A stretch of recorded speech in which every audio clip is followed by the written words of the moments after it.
कालिम्पोंग और अलीपुरद्वार में स्थापित होने वाले नए मेडिकल कॉलेज खास क्यों, जानिए आप भी। नमस्कार, आप देख रहे हैं खबर समय, आपके साथ मैं आनंदिता। समतल से लेकर पहाड़ तक में स्वास्थ्य सेवा में एक नई क्रांति लाने की तैयारी तेज हो गई है। कालिम्पोंग में बनने वाले नए सरकारी मेडिकल कॉलेज के लिए भूमि चिन्हित करने से लेकर इसकी रूपरेखा मानकों के अनुरूप तय करने को लेकर हलचल बढ़ गई है। अलीपुरद्वार के लोगों को भी मेडिकल कॉलेज और शिक्षण संस्थान मिलने जा रहा है। मेडिकल कॉलेज तो आपने बहुत देखे होंगे, सिलीगुड़ी में ही उत्तर बंगाल मेडिकल कॉलेज अस्पताल भी है, लेकिन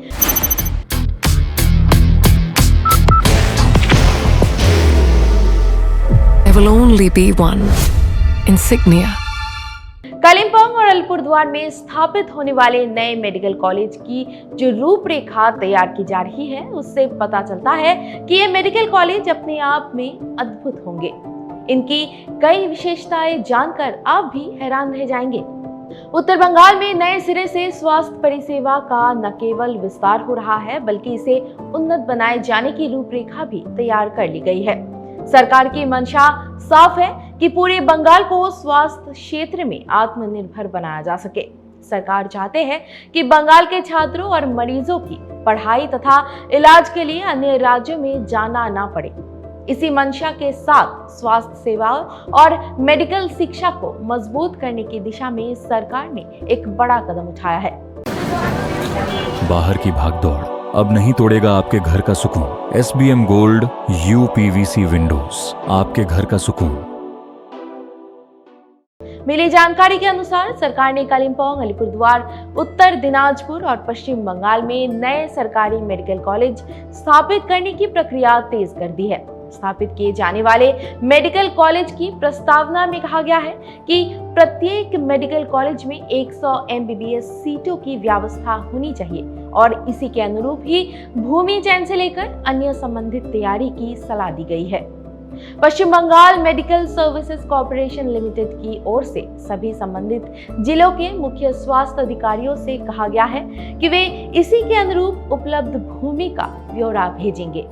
ये निर्देश 18 जून को जारी किया गया है।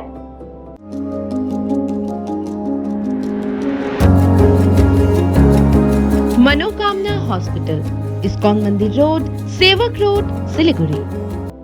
इसमें साफ कहा गया है कि राष्ट्रीय चिकित्सा आयोग के मानकों के अनुरूप मेडिकल कॉलेज तथा संबंधित शिक्षण अस्पताल और छात्रावास की स्थापना होनी चाहिए और इसके लिए आवश्यक भूमि तथा अन्य आधारभूत संरचना का चयन किया जाए।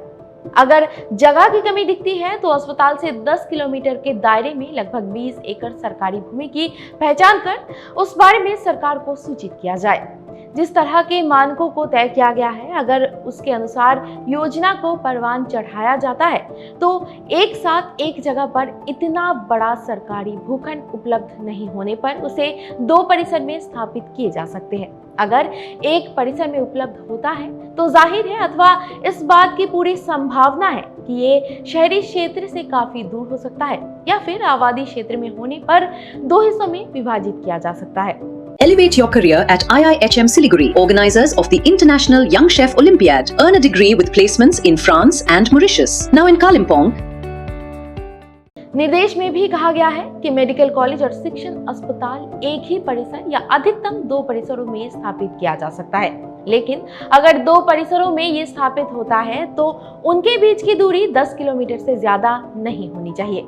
अन्य निर्देशों में कहा गया है कि मेडिकल कॉलेज में कम से कम 420 बेड और पूरे साल 80% बेड ऑक्यूपेंसी अनिवार्य होनी चाहिए। इस तरह का पैमाना और मानदंड तैयार किया गया है। सभी स्वास्थ्य अधिकारियों को इस दिशा में प्रारंभिक रिपोर्ट तैयार करने और उसे सरकार के पास भेजने को कहा गया है। जिला स्वास्थ्य अधिकारियों से रिपोर्ट मिलने के बाद इंजीनियरों की टीम मौके पर पहुंच जाएगी और उसका विस्तृत परीक्षण करेंगी। इसके साथ ही केंद्र सरकार को DPR भेजा जाएगा। केंद्र सरकार ने पहले ही राज्य सरकार को इसकी तैयारी करने का संकेत दिया था। जाहिर है कि ये परियोजना जब पूरी होगी तो उत्तर बंगाल के साथ साथ दक्षिण बंगाल के कई जिलों में स्वास्थ्य और चिकित्सा व्यवस्था उन्नत हो सकेगी। इसके साथ ही छात्रों के लिए मेडिकल शिक्षा के अवसर बढ़ जाएंगे। आपको बता दें कि ये खबर हमारे प्रतिनिधि सुरेंद्र श्रीवास्तव द्वारा लिखा गया है। आप हमारी खबरों को YouTube चैनल पर भी देख सकते हैं। बाकी के अपडेट्स के लिए हमारे साथ बने रहिए, देखते रहिए खबर समय, हर समय खबर समय। धन्यवाद।